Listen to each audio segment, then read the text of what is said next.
Welcome, welcome, welcome. We're going to give a few more minutes as people file in. Um, but get comfortable. Jennifer, I saw your question. You are in the right room in the right space. We're happy to have you.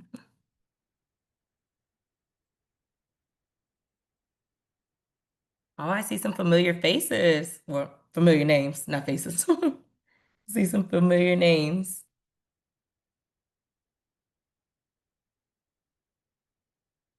All right. Welcome, welcome, welcome.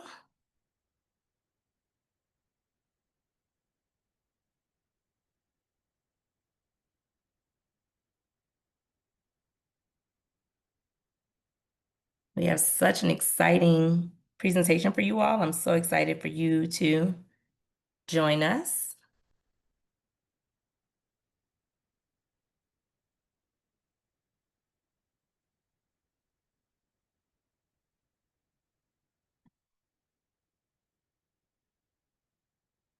Boise State. Jamie's not here. She'd be really, really happy that you're here, though. How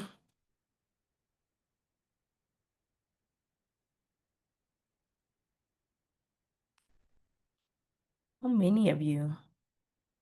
I know, it's awesome. I know, right?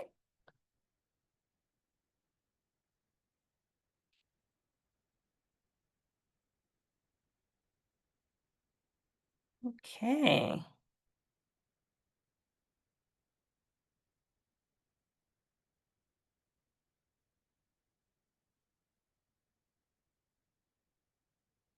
Hi, Erin.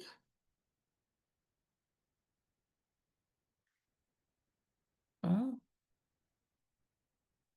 I feel like I want to jump in the chat. I'm like, oh, I've been emailing that person. But it is 1:05, and we're going to go ahead and get started because we know that you all are really busy. Again, my name is Sydney Monaghan. I'm Director of Programs. I have met most of you all, but I'm going to introduce my colleague, London. London will be leading and facilitating today's wonderful conversation, which I know that I'm excited for you all to hear, so I know you're going to love it. London, without further ado. Yes, thank you so much, Sydney. Hi, everyone. My name is London Desjarnais. I'm the new programs coordinator here at Swipe. My experience with Swipe started as a first-gen student myself, starting a food pantry at my college back in 2023.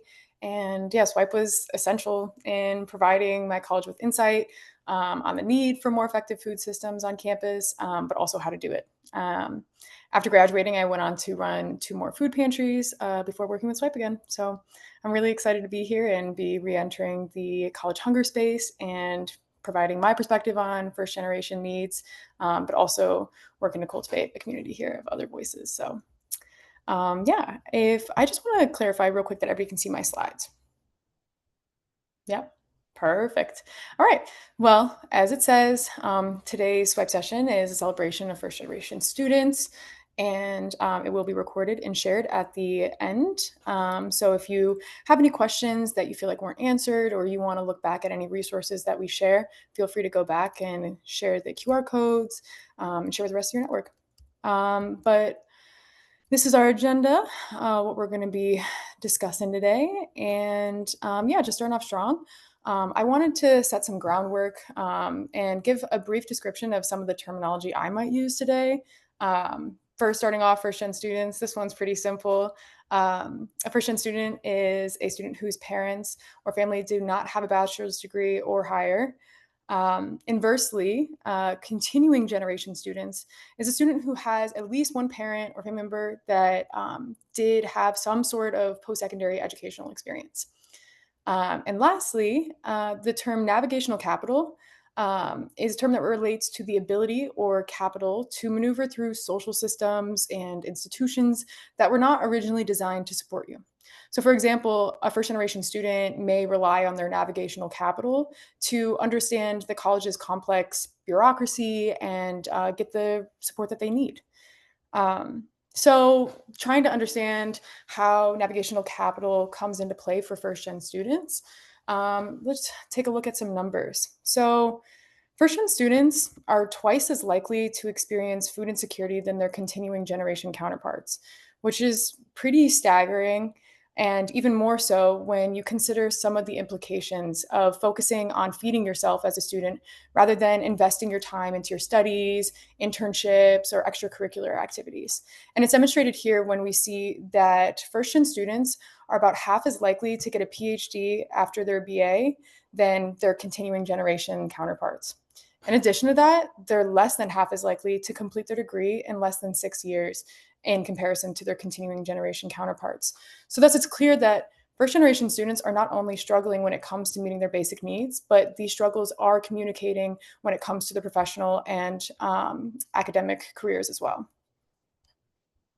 So, to better understand how these staggering numbers are happening and why this is the situation that first generation students find themselves in, I'm very, very excited to introduce our panel participants who are all experts on the matter and have various levels of experience with first generation students, either as themselves or working directly with them. And this will just give us a better understanding of how we can better be supporting. So, first off, I'd like to introduce Abigail Estrada Hernandez. She's a researcher, strategist, and advocate dedicated to advancing cybersecurity, digital ecosystems, and technology driven policy solutions. She's a recent first gen graduate of the University of Illinois Urbana Champaign.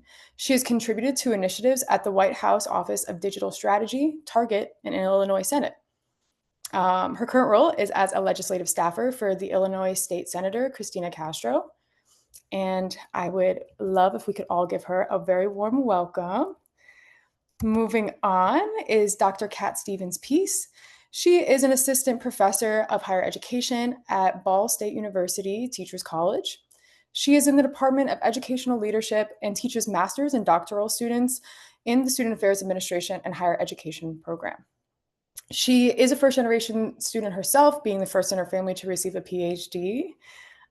She is also a scholar of higher education who focuses on disability within nuanced contexts at the convergence of race, class, ethnicity, and disability, with a specialization on neurodivergence and minoritized gender and racial communities.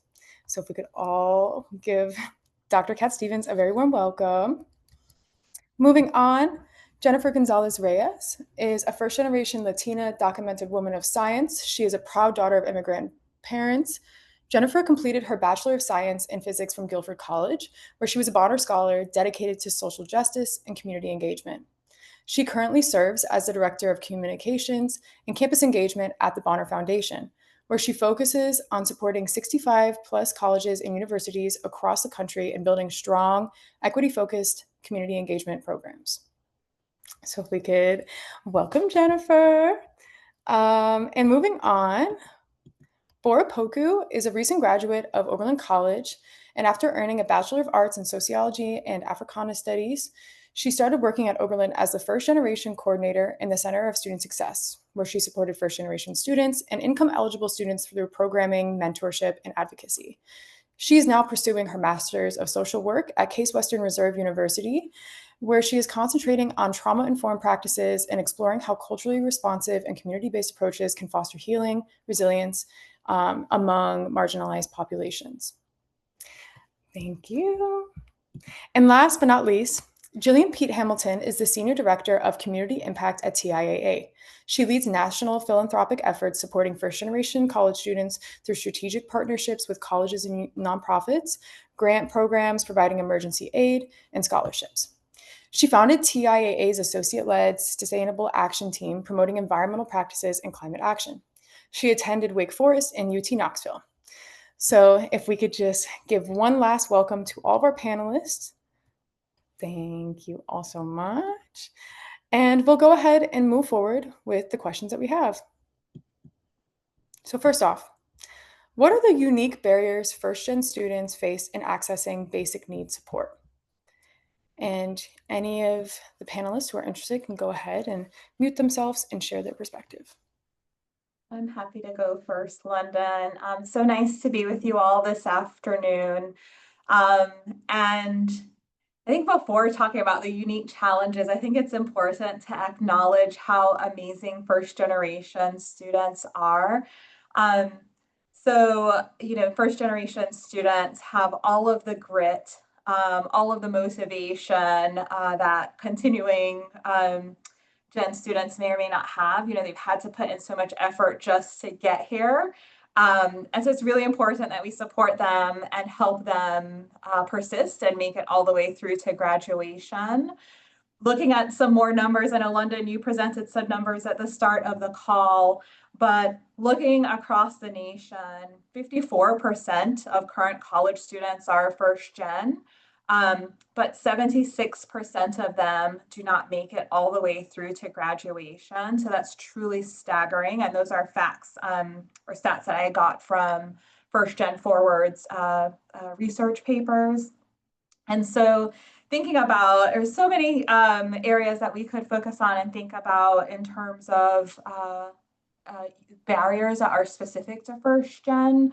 But the one that I really want to focus on is lack of awareness. It's so difficult trying to figure out how to navigate a college environment. I'm first gen to the United States. And so even in my professional career now, sometimes I work closely with higher ed institutions and I'm trying to find the appropriate person to reach a pantry. And it might take like 4 or 5 different emails or passing me around the higher ed institution. And I feel like I know a couple of things about higher ed institutions. So when I imagine a student who may not have parents or family members to help guide them along the way, there's certainly this struggle, first this lack of awareness that that these programs do exist for students. And even if you become aware of them, it's where exactly do we go to find that program? So I think the extent to which we can make it easier for our students to navigate the complexities of higher ed and to find those resources, that would be the first barrier that I would mention. Thanks so much for that, Julian. I'd love that. I'd love to be able to also add in some of the barriers that we've learned at Cyber Hunger. I'm also a first generation student, but some of the barriers that we've heard a lot from our partners is that there is oftentimes a cultural barrier. If I am a first generation student or a first generation student and a first generation immigrant student, there's oftentimes a barrier of pride or not wanting to ask for help. And Jillian, I love that you mentioned the grit that we have. I pride myself on having that grit, right? But sometimes that grit comes to bite us in the butt a little bit because I am not supposed to need help. I'm supposed to figure this out. I'm not supposed to go to the pantry. And that is something that as I am getting older, it's been a while since I've been to college, as I'm getting older, I am learning has stifled many people throughout the year. So I think that another unique barrier for first generation students is feeling as if asking for help or finding the help makes them a less successful version of themselves that they want to be. It's a really good point, Sydney. And if I can jump in, again, thank you for the invitation today. I'm really excited to talk more with you all today.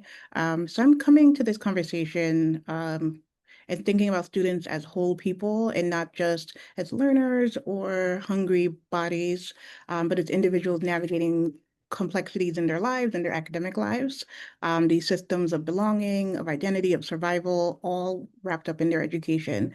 And so while my work primarily now focuses on graduate students, disability and neurodivergence, there are so many of the same structural barriers that exist along the lines of being fed and food insecurity as well. And so I think that food insecurity isn't just about meals, but rather it's about access to dignity, to time, to information, and care, which is, a concept that we're not always embracing, but we should be embracing more within higher education systems. And so I would say to really pinpoint to your question, I think that disability adds an additional layer of complexities.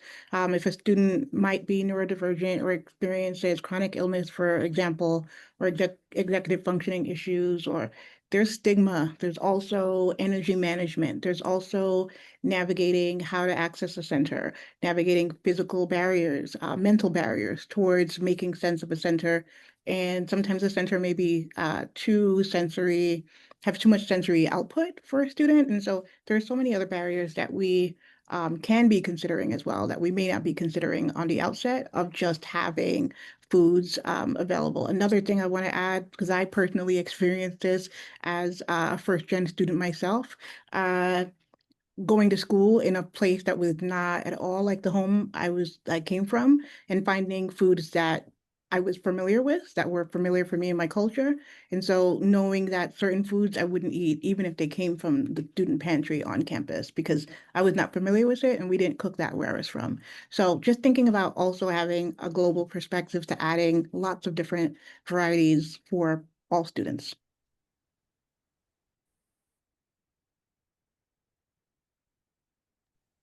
I really appreciate that intersectional approach and really considering how these different identities on top of each other really do create additional barriers. And I I wanted to see if we had any other thoughts before we move on to the next question. I think just to Um, add on to that, and in that same vein, visibility and representation is a very unique barrier that first-gen students have. What I have seen in my role and also as a college student was students not finding out about certain programs or even finding out that certain faculty and staff were first-gen themselves. And so having that resource. And so I think just having and being very upfront and having an open conversation about these are programs that we have and opening it up so that all students know about it, so that some of that stigma is also taken away because stigma, visibility, and representation are what I have experienced to be very key barriers that first-gen students are facing. Yeah, I definitely agree with you, Bor. Especially when students themselves, being a recent grad as well, that they don't even recognize if they are food insecure in the first place. So when I was in undergrad, I was part of a lot of different organizations regarding to student government as well as the student trustee in our university. And so there was different like projects that we were tasked with, and I kind of one of the projects I was able to work on was the topic of food insecurity and kind of how we were able to tackle on that. However, we did have quite a few resources being a bigger institution and kind of a public university here in the state of Illinois, where we had food pantries and kind of during the time I was there, they were trying to update different lockers so students wouldn't have to face as much stigma and they can just pick up in their own free time instead of having to, wait in line for the food pantry. However, students weren't using these resources because they weren't aware that they themselves were food insecure. So it's by first not only undoing the stigma, but by first as well educating these students on kind of what food insecurity looks like. And I think the difficulty with that too is that it's not a one size fits all. And so kind of seeing how we can better spread that type of information to ensure that students who are food insecure are able to get those resources and kind of programs more accessible and kind of to their disposal. Thank you, I Abby. love that point that you made. I think you're spot on where students always, and first generation students always think that there's someone who needs it more than they do themselves. And so would happily give it up for the other student, not recognizing that they're the ones that the program is created for. I love that point.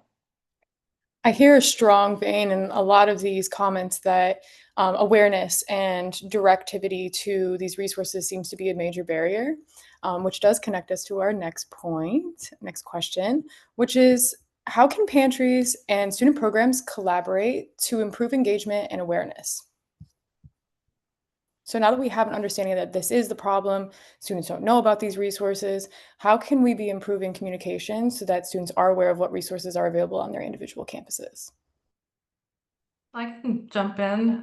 Thank you again for having us be here today. As a first generation student myself and someone who ran a program and worked directly with first generation students at my time at Allegheny College, we really tried to be as informed as possible. So as staff or as advisors or as administrators on campuses, being as informed as you can be of existing resources on campus or assessing what could be available for students on campus, specifically for first generation students, I think really helped me as a staff and as an advisor to our students to then support and provide advice and guide our students to navigate the intricacies as we've already established and the challenges of figuring out where do these resources exist on campus. Yeah. I've also seen institutions that pull everything together either in one office or at least have like one resource so um where all the where to access all of the resources on campus. And I think that's definitely critical to not make it difficult, Jennifer, to the point that you're making, to navigate the system. Yeah, centralizing these resources, I think, is way simpler than being like, okay, you have to go to the financial aid office for this thing, and then you need to go to the student aid office here, and then you need to go to the, going to all these different offices instead of having it centralized in one place does create much barriers. And I will say that as someone who was advised by Jennifer, like I having this one-stop shop that I could go to and have any questions answered as far as FAFSA applications, or how am I going to stay on break during, how am I going to stay on campus during break? How am I going to feed myself? Like all these things I was able to figure out in this one place. And I think that if I had to bounce around as much as some other students have to, it would have been much more challenging to navigate these questions. So I totally hear you on the centralizing resources bit.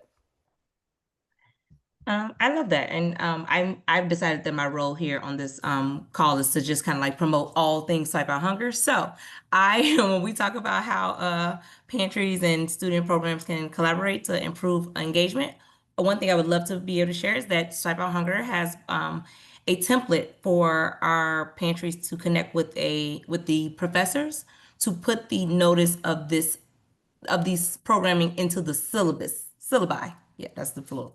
Into the syllabi, and then also making sure that we connect with different, like the Office of Students Living with Disabilities, or the Counseling Center, making sure that the other departments on the campus know about the food pantry, so that they can also connect students who are closer to them, but making sure that you are able to make your program well known.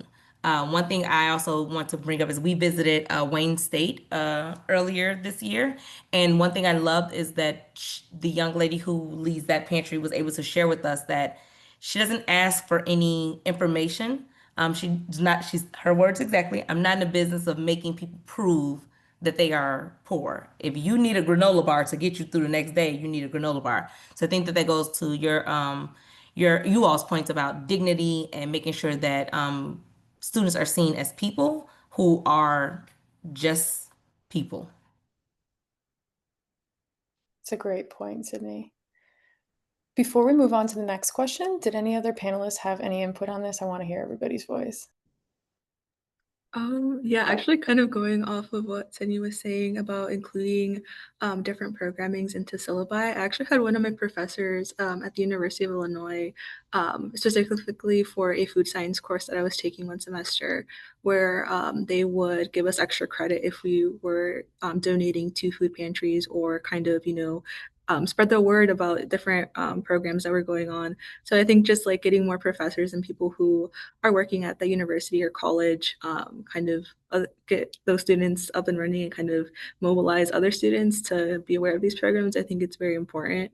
I think also kind of the difference of how that would look like depends on the size of the institution as well. So one thing that I didn't mention on our call is that I actually transferred from Allegheny College to the University of Illinois. And if you know anything about those institutions, they're both very different in size, from Allegheny being 2,000 to U of I being like 80,000. It's a big number, but just kind of, how we're able to reach those students on, the scale of attendance as well as like enrollment size, I think is very important too. And also ensuring that, how everyone's mentioning before, not to centralize a specific program on a particular part of campus, but rather seeing how we can better disperse those programs. I also, just thinking about my time at Oberlin, one of the last projects that I worked on with my supervisor was connecting different offices in student affairs. So we asked the Bonner Center, Posse Mentors, the Office of Disability and Access, and worked together to make a first year orientation for all of the first year students coming, so that they would see all of these different offices together, as well as we created a resource brochure that was digitized and had the different, like the dining hall. There was a program where anyone who had unused meal swipes, they would roll over. And so students who didn't have meal swipes would be able to use those. And so that went out to all first year students. And so that was a really great idea that also came out of a task group, which also had first gen students on it. And so I definitely feel that the collaboration with working with students throughout the school year and having them join weekly meetings was a great foundation and ultimately set us up to be able to have that program for first year orientation. So I think that's just an example of sort of thinking about how that collaboration process can look like. I did want to just quickly echo the mobilizing students, because sometimes as staff, we try to share information and it just goes over students' heads. And sometimes it's better received from other students. So yes, if as much as you possibly can, either developing a program or developing mentorship or some sort of coaching, but that is led by our students tend to be better received, but also in a way could help shift the culture or the stigma about here is this resource that it's available for you to use whenever you need it for whomever needs it. I'd add that in addition to all of the really wonderful points that everyone has already shared, that this awareness and engagement can be heightened once we know that it goes beyond being just merely informational. So having relationships being built between people that use the spaces, faculty that students trust, and really helping people to not feel like they're a number or they're being surveilled when they go into a space so that they can walk into a space and leave a space and enjoy the food pantry on campus with dignity. I would think that these methods of collaboration should also make students feel like they're participating in a network of people that care and look out for each other rather than sometimes they may feel like they're recipients of charity. And so different connotations and intentions between building these collaborations between offices, between students, I think goes a long way.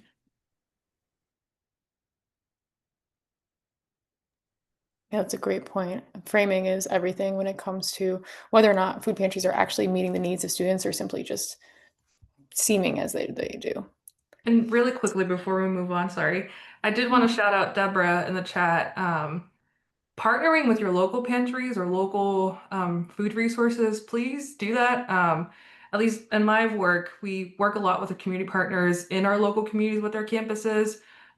They're there, they're happy to help. I know, Lyndon, you can share a little bit more about your experience as a student, but they are also there to support our campus community as well.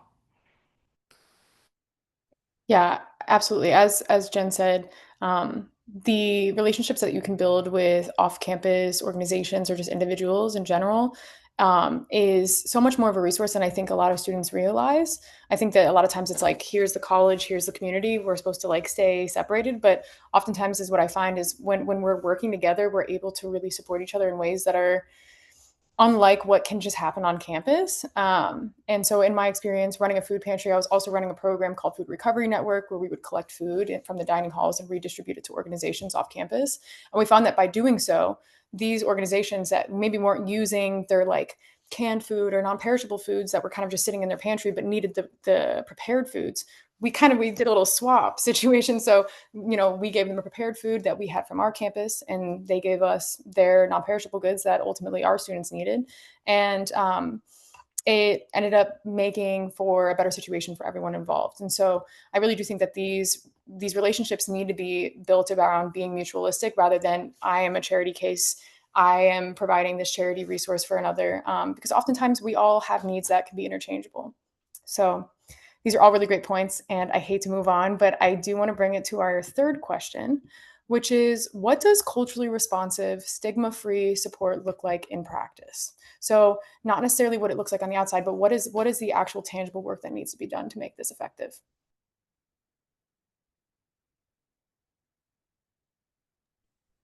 While everyone's thinking, I'll share an example from one of our partners. A while back, we still partner with Oglethorpe University.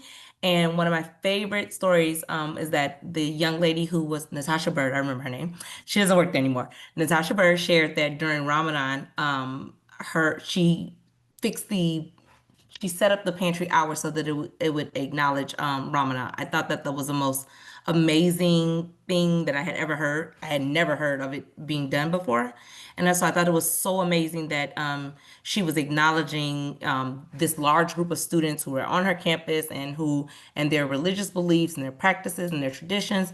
And so I thought that that was being very culturally responsible and definitely stigma free. You know, there was no questions asked, but I thought it was so amazing. So shout out to Oglethorpe University. That was really great.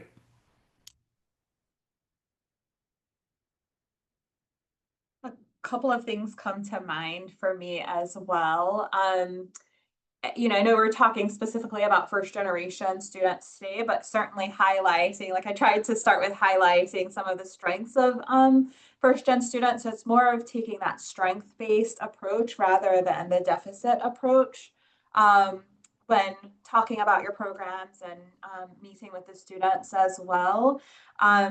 And then also just even in the naming of the programs and support opportunities, so calling it like a market or a community kitchen instead of a pantry, so it feels more like, well, everybody goes to the market for groceries, right?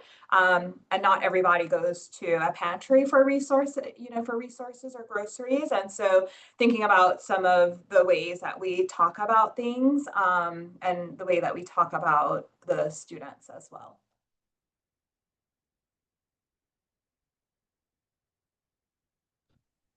I'll briefly add facilitating conversations on campus on just food access, I think has been a really engaging approach in terms of hearing out what is the culture on campus, what does that look like, and then access resources to then move towards a more proactive conversation, but also to present the resources that are on campus. So, like we mentioned earlier, how do we streamline or how do we make it more visible? So incorporating it into either the first year seminars that students attend or facilitating trainings throughout the year. And this is coming from our approach in the Bonner program. We host like a once a month workshop slash training conversation on topics like food access in particular.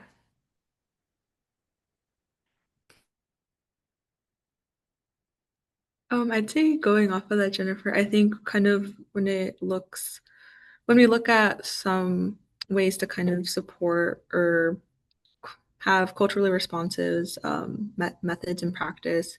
One of the things that kind of came to mind for me was by including different types of foods or cuisines when it comes to, the different food pantries.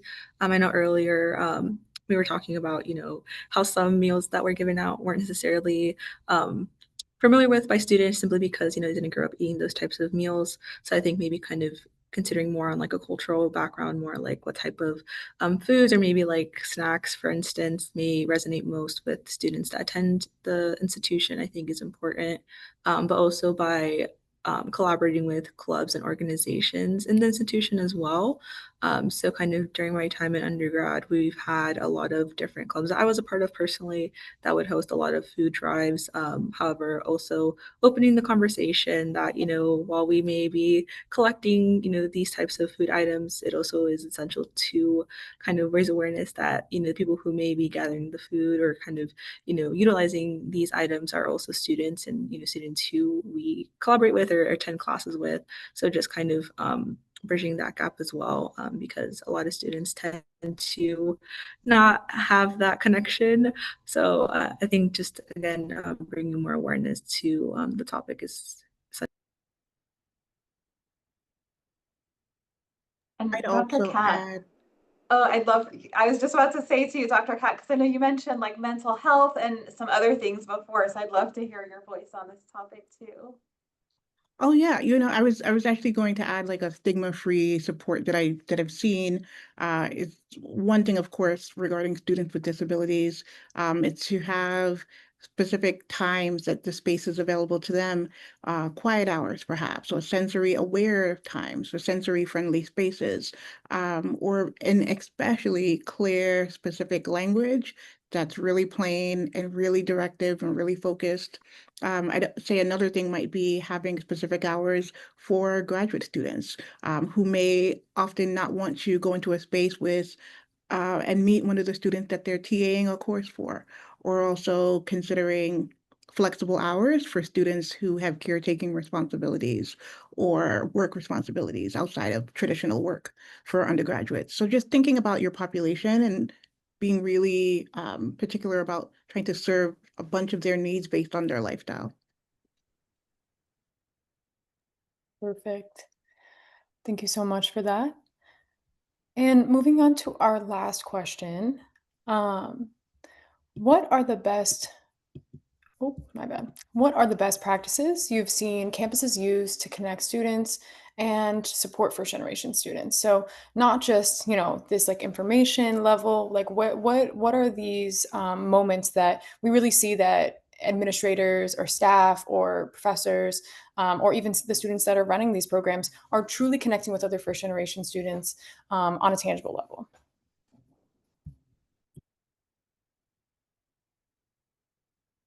I can kind of go first.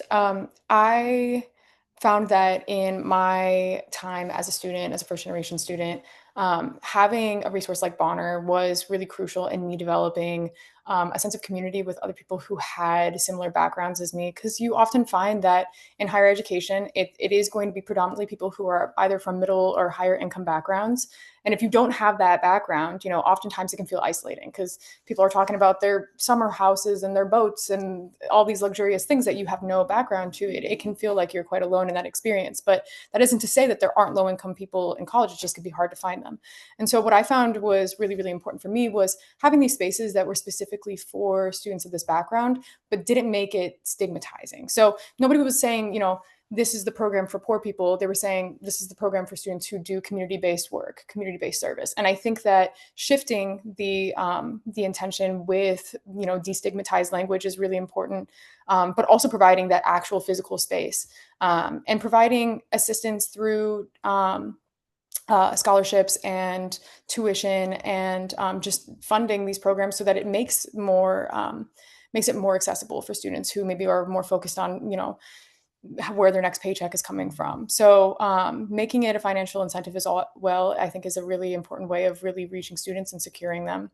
And this was certainly the case when I was running my pantry with a team of other first-gen students. It was all of us that were coming together saying, hey, we're all hungry. We don't know what to do. We don't know who to talk to. Like, we obviously need to come up with some sort of solution together. And that drafted deep relationships that obviously were not there prior to that. I'll mention to London, the reason that we have this call right now is because November 8th is First Gen College Celebration, right? And so I just love to see the different ways, and every institution approaches it just a little bit differently. But I just love to see the different ways that we highlight and support and celebrate our first gen students across the month of November and year round, but a specific with a specific focus during November. And so, whether it's, creating career panels, so students who may not have exposure to a corporate environment get to meet professionals that are just like them. They look just like them. They have the exact same experiences, and the students have the opportunity to learn from them and see themselves in their shoes. Or simple gatherings on the quad or in the common spaces to get together so who your people are on campus, and you can start to create that community. So there's a myriad of different ways that I've seen these celebrations work, but I just love this focus on first generation students and this creation of community and building them up for long-term career and long-term financial success. I love to see the work that higher ed institutions are doing right now.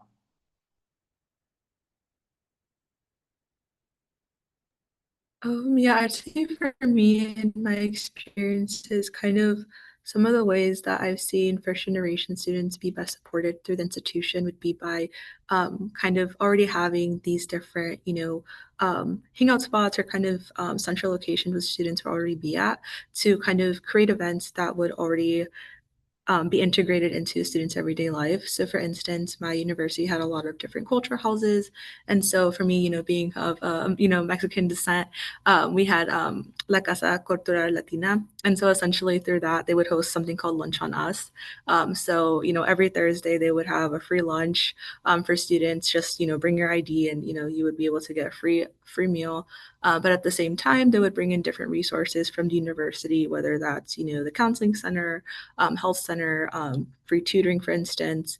And so kind of creating those events where you're already, bringing students in, whether it be free educational like webinar or free lunch, for instance, because students, they love free food. Like any event that has that, like they'll be there. So yeah, by just creating that connection there, like students will be able to be more aware of the resources on campus as well. I think was very important, something that I saw have a lot of turnout in relation to that. This is something small, but I think has genuinely helped, especially in Oberlin, being able to create space for first-gen students, but it's being able to take criticism when students don't like something. I think a lot of the initiatives that the college had were just not reaching students. And so there was a first-gen class that last year around only 18 students were in, and this year there was about 40. But a lot of the initiatives that we ended up doing came from students in this class sharing their opinion. And so I think just being able to, which is difficult in some institutions because of the hierarchy and the bureaucracy, but really being able to take that feedback and also have that evidence and take it to administration and be like, students are asking for this. It's our responsibility, and being able to be uncomfortable as staff for the sake of students being able to prosper and do what they need to do in college. So I think just being able to take that feedback and turn it into action is really critical.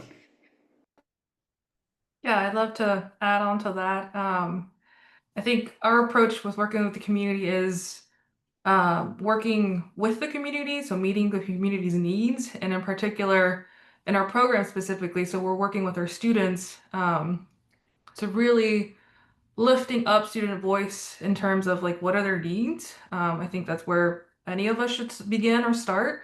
Um, at least to share a little bit more about the Bonner program model, or kind of viewed as a broader lens. Curating a developmental cohort model program, or curating, like folks are saying, a space where there could be intentional yearly check-in or yearly advising and mentorship to these students would ultimately help increase retention and also graduation rates. At least that's what we've seen work in our Bonner program model specifically. I know we have the additional community and service component, but I've also seen how high of an impact it's helped our first generation students in particular to sustain their college career and ultimately graduate, because that's our priority, or like overall goal for them. So just thinking about what that may look like on your campuses or institution. And we keep saying this, how do we streamline this? So how do you then gather specific stakeholders, so like administrators or staff together to have a conversation of, again, what are all the resources that are on campus, or what are the lack of resources that are on campus, and work together as a campus community to build that out for students, but ultimately meeting what students need.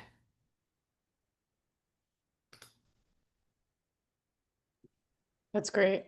I think that ultimately, like, student voice needs to be the central focus, and oftentimes it can be easy to assume, like, oh, they probably need this, or when I was a student, I needed this, but times change, and with a I don't know, federal policy landscape like the one we have right now, the needs that students have are rapidly changing.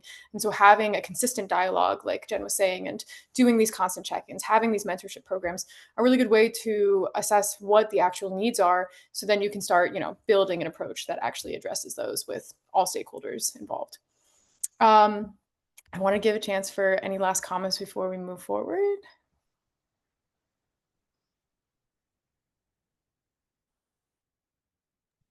If not, if everybody could just join in thanking our panelists today. We've heard some really, really amazing input as far as how we could be better supporting students, and what students actually need right now, and how we can really assess what that actually is. So if everybody could just applaud these wonderful panelists.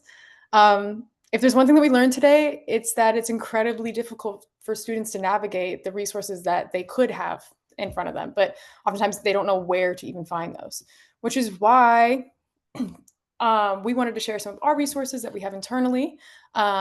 You can sign up to get a call with us to talk about your food campus needs. You could join our student newsletter to hear about what recent opportunities we have going on, or join our Slack. So you can get some constant messages from us, learning about different programming we have going on. Here are some different admin resources.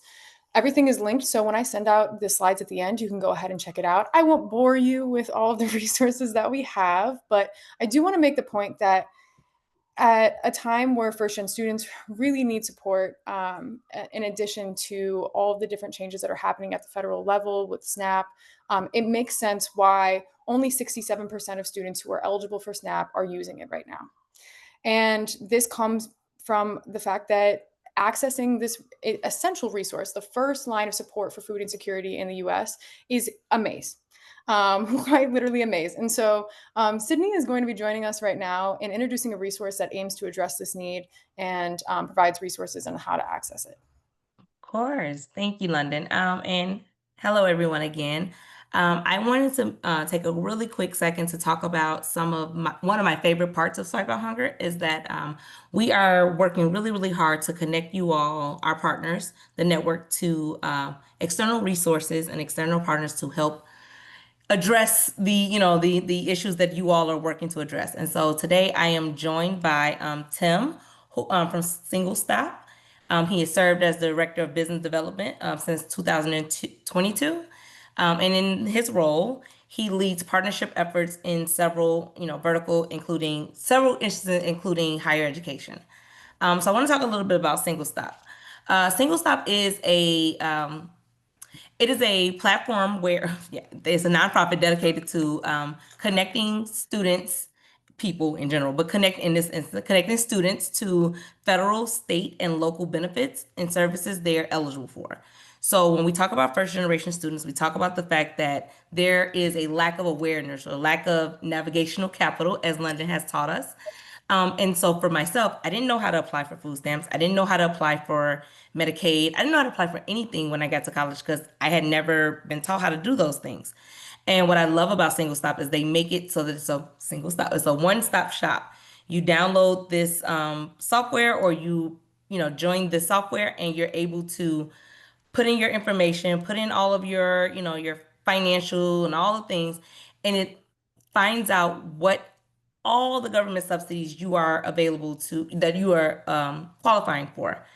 And of course, being a part of the Swipe Out Hunger Network, we've partnered with Single Stop, and there's an exclusive discount to have Single Stop be on your campus. I've brought Tim. He is on our panel at this point. I brought Tim so that maybe you all can ask some questions, or if you have any thoughts, or if you have any past experience with Single Stop, because there is a lot has changed over the years with Single Stop, and so I wanted to give a chance to kind of see if it's something that you all had any questions about. But I do know that when I was doing the work, I was at Chicago State Director of Women's Resource Center. A lot of times I spent a majority of my time helping the students get through the government applications that are intentionally, I believe, difficult. And so I'm grateful for resources like Single Stop to make things just a little bit more simple. So I know that we have dumped a lot of information on you all, because all the questions that we asked each other, and then this last resource.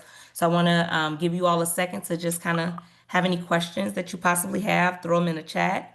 But I would love to be able to connect you all. Melanie, is this question for Tim? Is this in conjunction with United Way Services? I'm not really sure, but yes, it's for Tim. Yeah, thanks, Cindy. Hey, everybody. No, we are not directly connected with United Way. A lot of their resources will likely appear on our resource map, though. We have the screener for benefits and then a nationwide resource map as well. So some of them are going to appear there, but we don't have a direct connection with United Way. And what I love about single stop is it shows you how much has been left on the table, how much has been, one more slide for me, London. It shows how much has been left on the table by people not qualifying or not applying for the benefits. Thank you. And not qualifying or not knowing how to qualify, not knowing what proper paperwork to put in.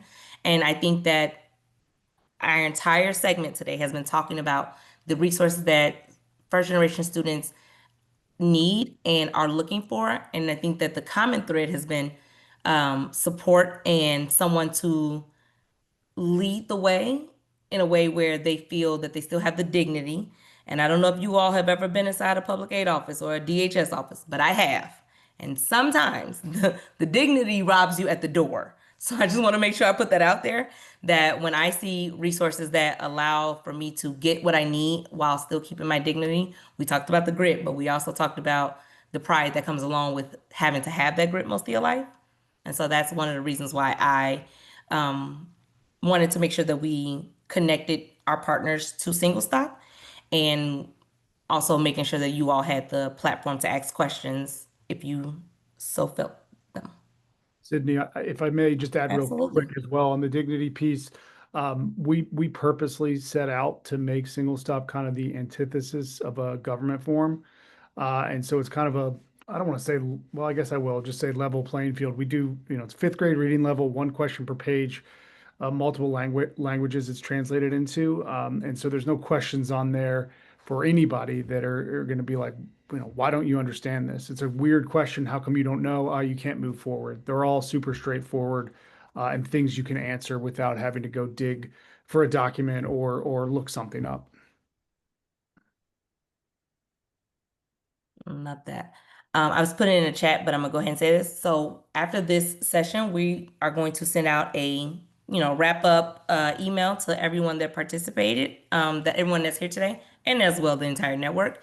And in that email, London's going to put in the next steps on how, if you are interested, you will be able to connect with Single Stop. If you have any questions, please reach out to us or reach out to Tim. His contact information will be in the email. But I really do want to make sure that you all know that one of our main parts of Swipe Out Hunger is connecting you all to resources to help you do the work that you're doing. We know that you all are overworked and stretched really thin. So we are really trying to make sure that we connect you all to as many resources that we can to help lift the burden just a little bit.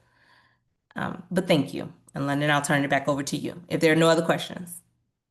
Well, Sydney, I just wanted to really quickly mention that, I am maybe on the outside looking in because I'm in corporate, right? Financial services company. But I so appreciate the work that you all do for your students. I have seen so much creativity and ingenuity as I talk to you all and your colleagues. And I just like one institution created these lovely boxes that had cameras that made it really easy for the students to like see what was in that pantry location and to be able to come and grab it on their own time when no one else was around, and just really creative things that you all have done. So I just applaud you and want to encourage you to keep on doing this amazing work because I know our students need it now, even more than ever. So thank you all, and thank you for having me as well. Yes, I'll certainly echo that. It's been really amazing hearing not only from our panelists, but in the chat, how everybody's been approaching supporting first generation students. And it certainly doesn't come with a one size fits all book that works for everyone. And so I really want to applaud you all for all the work that you've been doing. And again, applaud the panelists for sharing their perspectives and their experiences in working with first generation students, again, either on a personal basis or just the students that they are engaging with. I wanted to see if we had any questions for the panelists. We didn't get a chance to really ask them too many, but if you do, feel free to drop them in the chat and we can have the panelists respond as they see fit.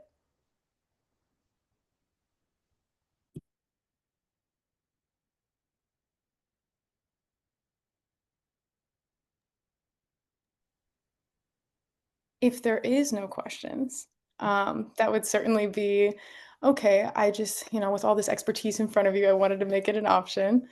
I'm seeing a lot of thank yous in the chat, and I definitely, again, want to echo that. This has definitely left me with new ideas that I definitely want to pass on to schools that are doing similar work. And that's what's valuable about these spaces is we get to share what's working, what's not working, how we can be more intentional, how we can be more dignified in the way that we're approaching this work. Because it's not enough to just have a pantry. We want to make it so that it's actually a meaningful place for community gathering. And thank you, London. This was a really, really great panel. I also want to make sure that we plug one more thing.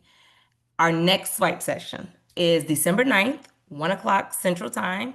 And that swipe session is going to be on, drum roll please. No, I'm joking. Hunger doesn't take breaks. We know that the Christmas or holiday season is coming and schools will be out for a few weeks. We want to make sure that we are having the conversation around what happens to the student who is relying on the resources they get from the campus. So our next session, swipe session, December 9th at 1 p.m. Central Time. Hunger doesn't take breaks. And we will have another external resource there as well. But we will have a really great conversation around some of the schools and what the programming they're implementing to address that. So thank you. Thanks, Sydney.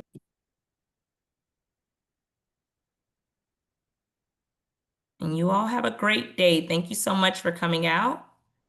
Thank you, thank you, thank you. And I'm sure we'll be talking to you all soon. Yes, be in touch. If you have any questions, feel free to reach out to us. You know our contacts. And yeah, we are a resource to you all, and you should certainly view us as such. Thank you, thank you, thank you. And thank you to the panelists again. Thank you all so Yeah. much. Amazing, I amazing. appreciate you all.